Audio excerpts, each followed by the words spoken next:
Invite everyone to take your Bibles and turn to Joshua, the 4th chapter. We're in lesson 2 of our study in the book of Joshua.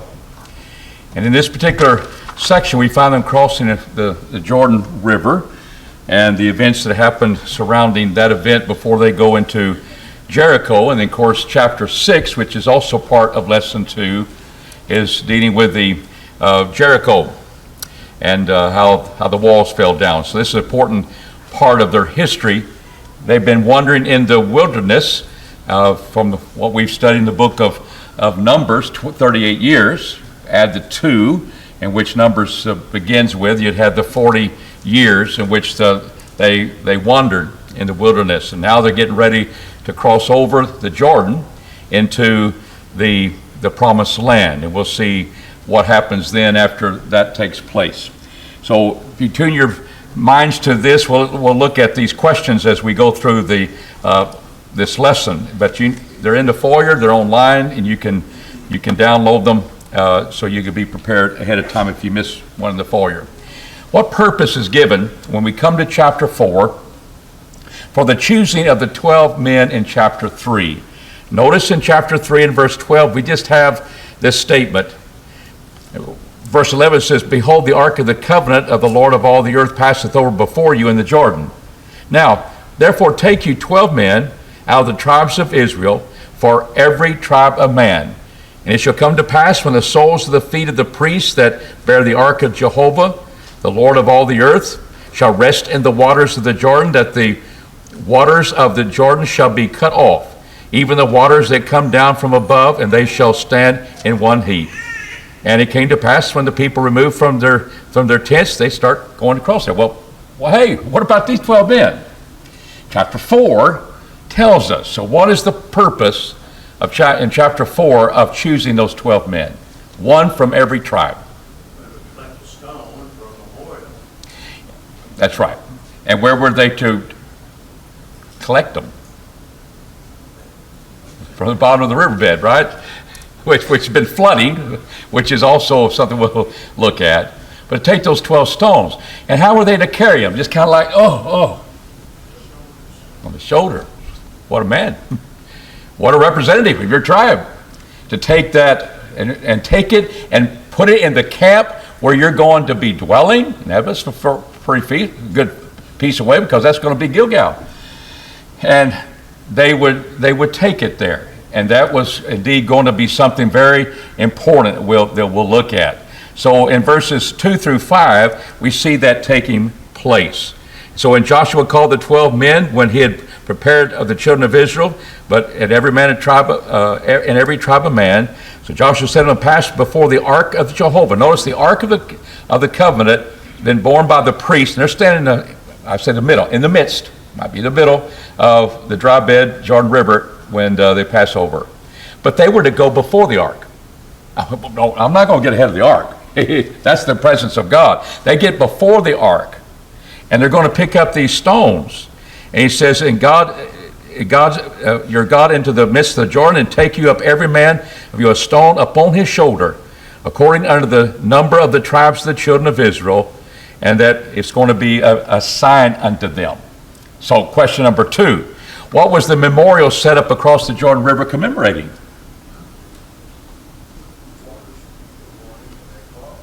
They passed over the Jordan, didn't they? Is that all?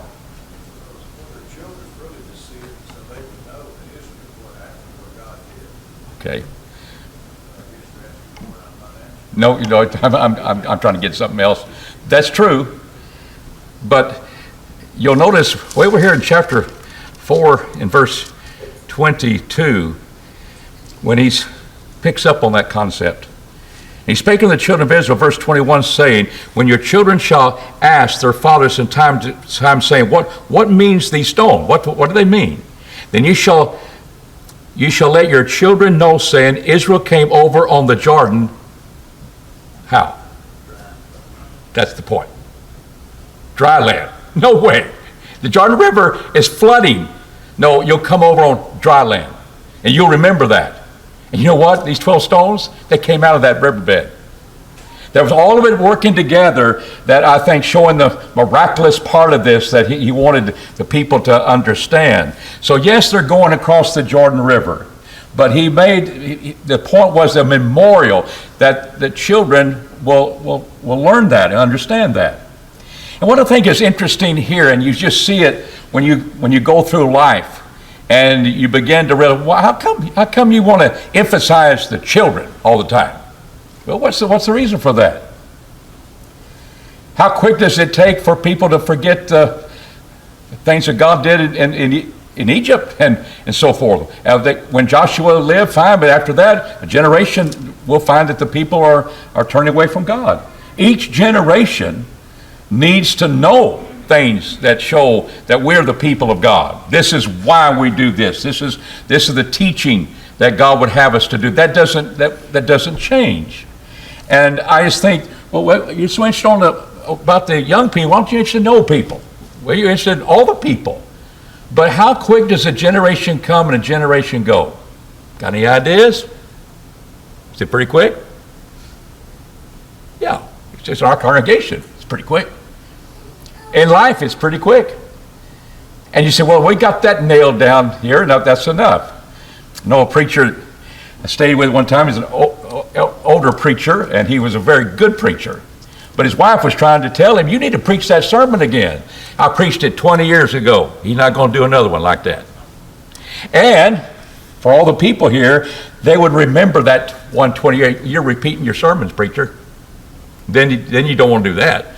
So you get to say, I don't want to repeat my sermons, get new ones, but the teaching needs to be there because a new generation would profit from that. He says, well, I'm just repeating myself. Peter said, there's no problem with that. I want you to remember when I'm gone these things. So the preacher needs to understand that we need to keep on teaching those things. If people say, I've heard that before, and say, well, we need to hear it again. Because why? There's a new generation. I mean, you go 20 years and you realize that, well, we never had that sermon again after that. Why aren't we talking about that topic? Well, I don't like to review topics. It's old, and people will think you're repeating things. So there's a battle in the mind of the preacher with brethren and trying to realize I want to be fresh. I want to do things. I want to do things according to God. But one of the things you have to remember, you better be preaching on it, teaching on it, and every generation needs to hear about that. And we talk about modesty, we talk about oath taking, we talk about dancing, we talk about all those things that affect a generation. Well, they may affect the other generation. Swimming and all those things, what you wear, they need to be aware of that. So through our teaching, bulletin articles, preaching, but some of the themes can be hit from different angles and yet get the point across. So that's the work of, I think, a good preacher. I realize why that man was saying that. I understand that. He said, well, I've done that. I worked hard on that sermon, and it's done. Well, a new generation needs to hear it. And you can maybe improve it a little bit and when you go through that. But this was commemorating, you didn't just cross the Jordan. You did it on what kind of land? His tribe. And that's kind of happened like the Red Sea. And again, showing God is involved with that. What did Joshua do in the midst of the Jordan? Question number 3. In the middle of that Jordan, what did he do?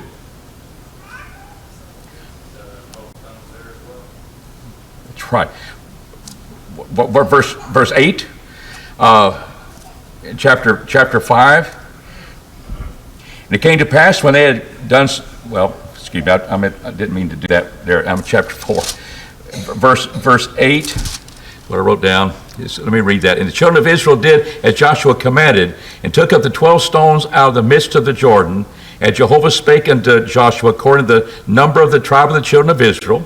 And they carried them over with them at the place where they lodged, and laid them down there. And Joshua set up 12 stones in the midst of the Jordan. So here he does something else.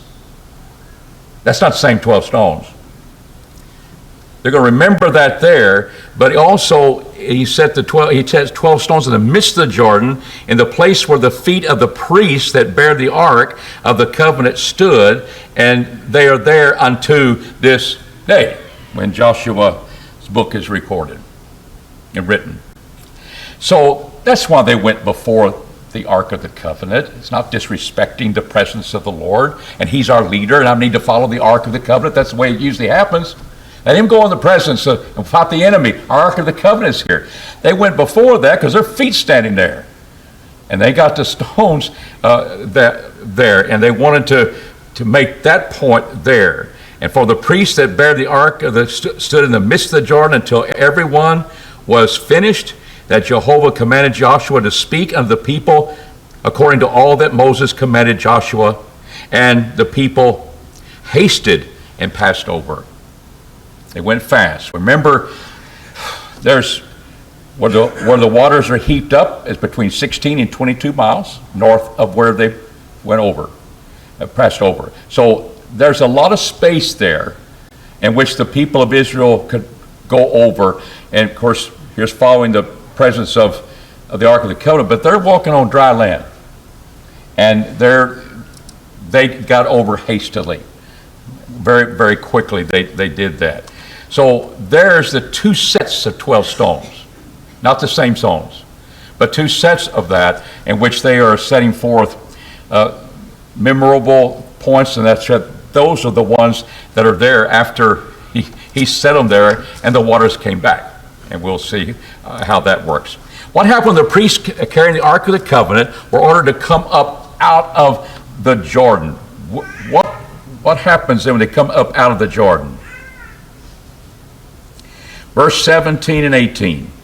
Jericho therefore commanded the priests, saying, come ye up out of the Jordan. Well, does that mean they were down in the Jordan? Yeah. They both went down into the water, and they both came up out of the water. Did they go down into it, or are you still on the side and sprinkle the man? We understand they're in the river bottom of the Jordan. And it came to pass when that happened, we'll find that were lifted up unto the dry ground, at the waters of the Jordan returned unto their place, and went over all the banks as what? As aforetime. And that becomes something that's kind of interesting too when you realize that here is the power of God, I think, but a miraculous thing about the situation. They came as before, because it was already at flood stage. It was already at flood stage, and that became very important. I want you to turn with me to 1 Chronicles 12 and verse 8 to show you that at flood stage, it was a very difficult way to get across that river. And the one who writes the book of Chronicles speaks about the Gadites in verse 8 that separated themselves unto David when David was being chased, and here were some mighty men. Notice they're mighty men of valor, men trained for war, that could handle shield and spear, whose faces were like the faces of lions. They were as swift as the suns, as the roes upon the mountains. So they're swift as a deer. Sound like special forces to me, does it to you? Trained for war, handle shield and spear. And I tell you, they were pretty good swimmers. Verse 15, these are they that went over the Jordan in the first month, when it had overflowed all the banks. And they put to flight all them of the valleys, both toward the east and toward the west. I think the seals were there. They landed, and they swam that flooded river. Men of valor, men of strength. That's not something all the children of Israel are going to pass over. That wasn't just for everybody. But it had been done, and these were men that were very much connected with David, wanted to serve him, but they were trained men of war, and they went over that during the first month. And the flood stage, that's where we are. There were 3 stages in which the Jordan River would have, it could be within its banks, and then there would be a time where the rains come and it rises above the banks. And then sometimes it's pretty shallow in certain places. And that was the seasons, and that's the way the rivers flowed throughout land of Canaan and Palestine and so forth. And here was flood stage. And you'd have the willow trees way out here outside the banks. How come they're so healthy? It's because that flood stage is coming and they get that water. But it was always changing. When does God have his people pass over the Jordan River? Why don't you wait till it gets a little shallow? No. We did it now. That's to be done. And it was in the first month. And we'll see precisely what day it is. That was in April. That's when the flood stage is. That's part of terrain there and what happens. And I think that's very important. Now, when we see that, let's talk about this. Give evidence that shows the event that allowed the people to cross over the Jordan River was miraculous. So you may not think it is. It was caused by an earthquake up near Adam's city of Adam, 1622 miles, and it just blocked all that earth with it just blocked. It blocked it up there, and it just kind of trickled down. Well, is this dry land or not? What did he say? You believe the Bible. So dry land. And when they had passed over, all of a sudden it comes rushing back. It wasn't trickling back until we get all the loose earth out of the way, and then it'll just keep flowing like it always does. Almost kind of miraculous. It just came back as it was before. And I think those are points of being miraculous. But no, men want to decide, well, that was going to be natural causes. And things can happen naturally. And earthquake comes in the days of Philippi. Peter and Paul and Silas are in prison. It was connected with getting a man to open his heart and his salvation souls. He can use it. The timing of things can be miraculous. Just the timing of it happened. But this one, not only the timing of it, but just the things connected with it. That waters are heaped up 16 to 22 miles back. And then, of course, that's going to eliminate the water going to the Dead Sea until all the people of Israel get over the land, including some from the 2.5 tribes that were going to their families. A lot of their families stayed on the west side. And that's why I think it's miraculous. What say ye?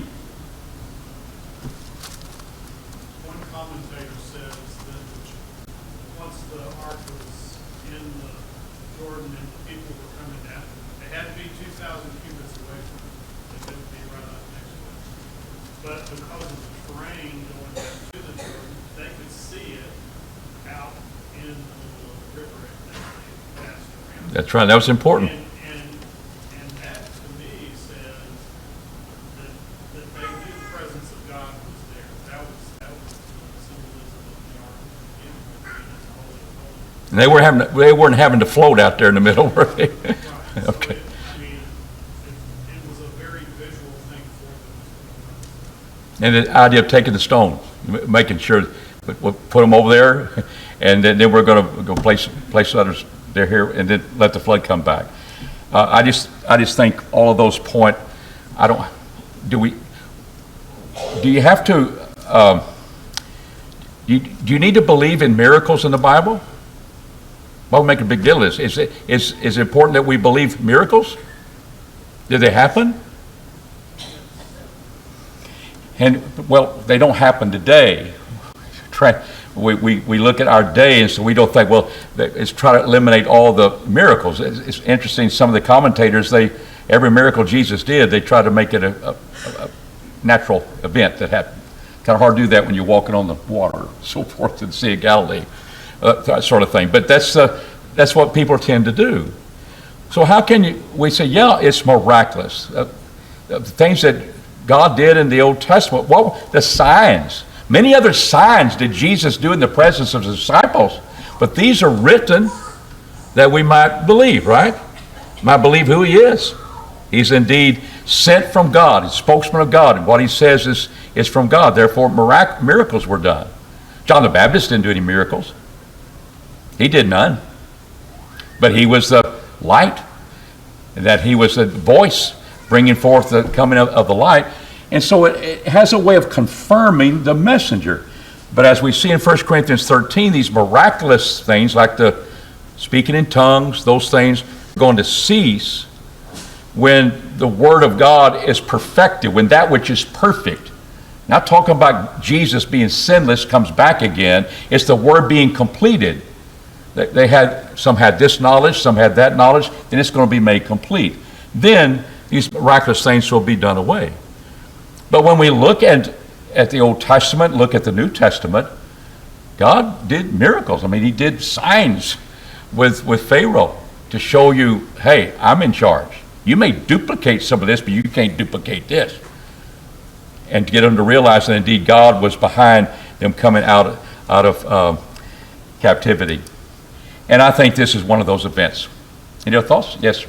So back in Joshua 4, the end of that chapter, verse 23 and 24, the one is attributed to Jehovah being the one that did it in comparison to what he did at the Red Sea. But then verse 24, part of the purpose of not just the children passing over, but that all the people of the earth would know how mighty Jehovah was. That's right. So showing his power. Very good point. Shows you his power. And what better way to do that than transcends natural man's power? What's our belief system based upon? Jesus died, or Jesus died and arose from the dead? There's God's fingerprint all over it. We can't do that. It transcends our experience, but it transcends our power. He was indeed raised with the power and declared to be the Son of God with power by the resurrection. And that's how God does things. And I believe that. And we would believe the Bible. We're going to talk about the miraculous things. But it has its place, and in time it has its place. There could be things that happen real strange. There could be things that happen, and I've kind of put things in the area, well, that's God's providence. And there's a lot of things that can happen naturally that's part of God's planning. We need to understand the providence of God. One man has written a 700-page book, and he wanted to write it on the fact that God is sovereign. But his book is entitled The Idea of Providence, the providence of God, not the sovereignty of God. Of course, he's a Calvinist, Reformed Calvinist, but when he got into it, he realized that all those idea of his sovereignty and he has power over man. Why did he do that? That's his providence, because a lot of times he tells us, you, Joseph, your brothers meant it for evil, as Joseph tells them. But what did God do? He meant it for good. Oh, he just used evil to he says he meant that evil for good. He brought the evil on to Joseph. No, God wouldn't do that. His providential work, he planned for all of this. He allowed those things to happen. He meant it for good. You meant what? Well, let's sell him into captivity and blah, blah, blah. And that's, well, so it kind of makes you realize that's why he wrote his book on providence. Because indeed, we need to understand God does sometimes tell us why he sets forth his sovereignty. And that is an area, how does bad things happen to people? Can you attribute that to the sovereignty of God? Is that something that God, a tsunami kills over 2,000 or 3,000 people. And you say God's sovereign? And you either going to say he's not? And the devil did all of that. Well, the devil is used by God to do a lot of things. His sovereignty is there, but a lot of times it's for him planning things to take place. When Jesus dies on the cross, and they preach this first sermon, what does it say about Jesus going to the cross? By his foreknowledge and counsel, you went to the cross. God, that's the devil's word. And he said, This is the day of darkness for you, devil. Jesus said, you got the moment, but you're not going to win. But the death of Christ, was that something just happened because it just happened? God wasn't involved with that? It's by his determinate counsel. That's God. And that's something as you study the Bible, you do grapple with that and realize that, well, God allows things. We're studying James. You come across things that you ought to say, if the Lord will, you'll both what? Live. Oh, he's in control of if I live tomorrow? Yes, he is. He's sovereign. He states that. And through his providence, he may allow this and do this or that. But the sovereign will of God is a lot of times in the providential things that are taking place. That's why I don't believe it's a miracle that Donald Trump wasn't killed. I can see the providence of God. All of a sudden, at one time, he turns his head at a particular time when the shots are firing, and he survives. And they say, well, that's a miracle. My sister-in-law, she had brain cancer. She's got six months to live the most. She lived 14 years. I think the providence of God, she called it a miracle. And so I look at things that providentially, that things that happen that's just strange. But God's involved with all of it. And if you're okay with that, it opens up, it's a peaceful thing. I can live with this. I need to learn what this lesson is. Because God speaks to this all the time. But there are times when this just transcends natural law and we embrace it. And the points being made are great, that indeed this is indeed what God wanted them to know. I'm the one in charge. And that's a good jumping place to the next question. The number of the armed men of the 12 tribes was about 40,000. And this is, got a good chance on this one. Is it true or is it false? You don't want to take a guess? I got true and false. One elder says this, the other elder says that. Verse 13 talks about. There you go. Talks about what? It's, verse 13, 40,000, but verse 12 proceeds of Reuben, Gad, and that half tribe of Manasseh. 40 tribes were passed over. So, I mean, you're armed men. You're right. Sorry. You're right. Okay. Well, the reason I did this because I read the first time, I've gone both ways. Because I didn't read. I said, and what would be the strength of what you come to realize, and what I realize of that, why it is false, is because he's just mentioned the 2.5 tribes, didn't he? Now, what's interesting about that, you go back and number the 2.5 tribes, Numbers 26:7, verse 18, verse 34, you come to a point of having 136,930 men who were able to go to war, 20 years old and upward. But all the 20 years old and upward, there's 136,930 of the 2.5 tribes of Israel. How many went, just about, if it's that group? About 29% of the men who were capable and age and so forth, and that could, only 29%. They had a selective group of men that came. They had that many men that could go to war. But it's about 40,000, it says. So I think there was more than just all the 12 tribes. These were men armed, ready, because that's what they were to do. And they were not to just stay on the west side of the Jordan River and not help their brethren win. We saw this was a problem that Moses had. And they've realized, no, we're going over there.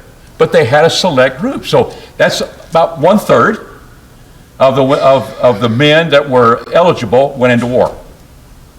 And I think that's what happened here. So that's why I say that's false.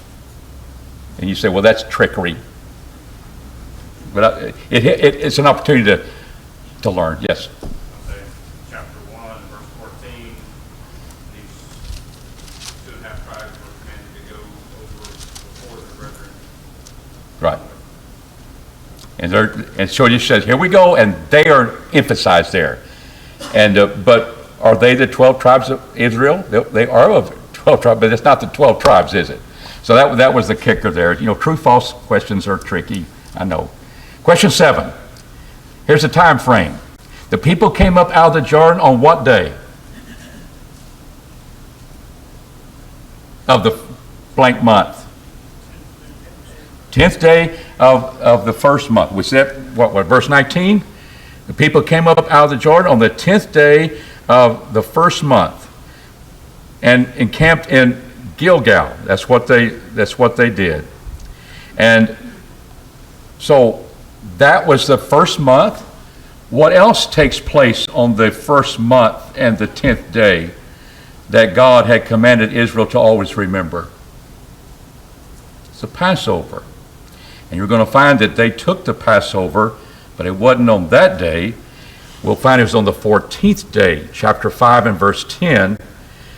The children of Israel encamped in Gilgal, and they kept the Passover on the 14th day of the month at even in the plains of Jericho. That's where they have that. So there indeed was the partaking of it. But this was the day they're crossing the Jordan. They came up out of that. They came up out of the Jordan that 10th day. And where did they encamp? Encamped in Gilgal. That's north of Jericho toward the Jordan River. And so that's where they were. They kind of entered a little bit downstream from that when they came over. But there was indeed the fact that that was the day in which they came up. I'm sorry, I didn't put that up there. And they encamped in Gilgal. That's where they're going to have the stones and so forth. It kind of brings all that together. All right, question number 8. What happened to the hearts of the Amorites and Canaanites when they heard of Israel crossing the Jordan? Go into chapter 5. What happened to them? These are the kings now. These are the rulers. They got their armies. They got purpose. What happens to them? Yeah, that's right. They don't have a spirit of fighting, do they?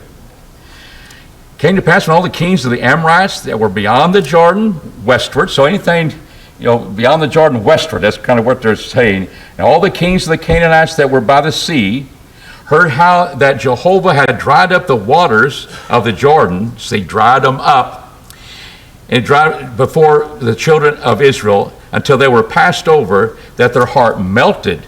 Neither was there a spirit in them anymore because of the children of Israel. Here's God doing his miraculous works. They knew, as we just kind of got a sample from Chronicles, what happens to that Jordan River. It's very tough to go over. Only trained men have been able to accomplish that. Not everybody can do that. And all the people got to go over. And again, on dry land. I think showing the miraculous event about that. Question number 9. What event was connected with Gilgal getting its name as we proceed through this 5th chapter? What happened? They circumcised a new generation. That's true. Because as they're wandering in the way, they had not circumcised their 8-day-old baby boys. And he speaks about that. And remember Moses' wife, she took a knife and circumcised the sons because Moses hadn't done that. You were supposed to be doing that. They didn't do that. And there were indeed the males that had been circumcised, but here they're all dying off. Thank you. They're dying off. And here's this new generation. Verse 5, for all the people that came out were circumcised, but all the people that were born in the wilderness by the way, as they came forth out of Egypt, they had not circumcised. For the children of Israel walked 40 years in the wilderness till all the nation, even the men of war that came forth out of Egypt, were consumed because they hearkened not unto the voice of Jehovah, unto whom Jehovah sware that he would not let them see the land which Jehovah sware unto their fathers. This is rehearsal what we've learned in Numbers, but it's very consistent what's happening here. And their children whom he raised up in their stead, them did Joshua circumcise. for they were uncircumcised, because they had not circumcised them by the way, as they were journeying. Came to pass, when they had done circumcising all the nation, that they abode in their places in the camp till they were whole. And Jehovah said unto Joshua this day, have I done something? And that's our question. How does Gilgal get its name? What does Gilgal mean? The reproach. This is where away the reproach of Egypt from off of you, and where the name of that place was called Gilgal. The idea that we see in that statement, that there's indeed a rolling away, and that's the circumcision of the 8-year-old boys and men now that hadn't grown up and not circumcised yet. So that's Gilgal gets this name of rolling away, reproach, and when they came up out of Egypt. And the children of Israel encamped in Gilgal, and they kept the Passover on the 14th day of the month, even in the plains of Jericho. They were traveling, and here's where God says them to partake of the Passover, and just makes a statement. Doesn't go a lot of details. Makes a statement that indeed they do. What we do have in detail, though, is something that God had promised, and we saw it in Numbers. We see it here. What ceased once the Israelites partook of the produce of the land? What ceased?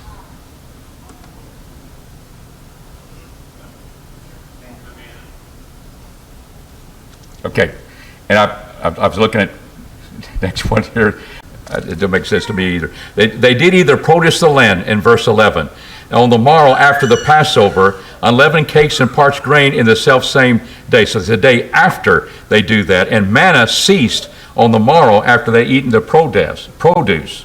And I think that was encamped in Gilgal, the Israelites partook of the produce of the land. Is that true or false? And I didn't really help you with that, but that's what it's all to say. Encamped in Gilgal, the Israelites partook of the produce of the land. Is that true? Manna ceased, and they took the produce. They did that. That is true. By appearance, Joshua knew that he saw an angel or prince of Jehovah's host. True or false?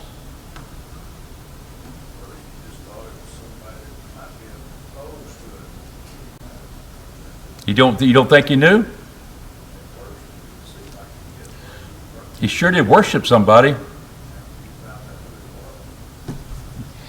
Okay, let's read it. A man over against him with his sword drawn in his hand, and Joshua went unto him and said, art thou for us or our adversaries? And he said, Nay, but as the prince of the host of Jehovah am I now come. And Jehovah fell on his face to the earth and did worship, and said unto him, What saith my Lord unto his servant? He knows now that he's an angel of Jehovah. But he saw a man, and that's true. He saw a man there, but he had a sword. So what was the point now? Where was he in his thinking? Friend or foe? And he talked about the fact that he is the one sent the princes of the Jehovah's host. He's the chief angel of them. And he told him, put off thy feet, for the place wherein thou standest is holy. And Joshua did so. Did he worship angels? How does it say that? He sees, I am an angel. I am a messenger of Jehovah. He thought he's a man, so there's an angel. Did he worship an angel? It doesn't say that, but when he found out he was representing Jehovah, he went and worshiped, fell on his face and worshiped. I'm in the presence of God. He's on the holy ground. I'm in the presence of God. Why would you think, well, you worship angels? Just so we can get a contradiction? Or is the fact he recognized he was from whom? God, Jehovah. What does God say I do? His worship could be unto Jehovah. He wasn't just seeing something marvelous in worshiping angels. The New Testament, we find the apostles wouldn't even do that. John's not supposed to do that. Thank you.